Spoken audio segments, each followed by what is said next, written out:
Қайырлы күн баршаңызға, сіздермен Айла тәттілері. Кешкі асқа осындай жасалуы өте оңай лағман тағамын жасаймыз. Ең алдымен етімізді ұсақтап турап аламыз.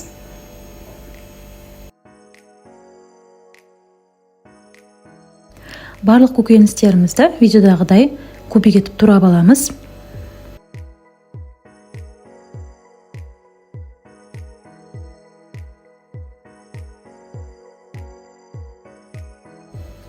Қазанымызға аз мөлшерде майымызды салып, қызған соң етімізді салып, су тартылғанша жақсылап қуырып аламыз. Үстіне пияз саламыз. Етіміз бен пиязымыз жақсылап қуырған соң, үстіне сәбіз саламыз. 2 ас қасық томат саламыз. Және кептірілген мен артамаққа осы укроп саламын. Дәмі ерекше болады. Қалай кептіру жолын мен ссылка қалдырып кетемін. Және үстіне картошканы салып, жақсылап араластырамыз. Жақсылап араластырып, қуырып, үстіне су құйып, қайнатамыз да астын баяу отқа 40-45 минутта қайнатып аламыз.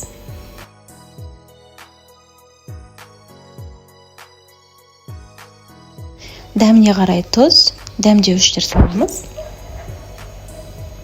Лағманымызға қосатын спагеттиімізді пісіріп аламыз. Қайнап тұрған суға 1 ас қасық тұз салып, спагеттиімізді салып, жақсылап қайнатып аламыз. Міне достар, біздің өте дәмді лағман тағамымыз дайын болды. Міндетті түрде жасап көріңіздер. Видео ұнаса, лайк, комментарий қалдыруды ұмытпаңыздар.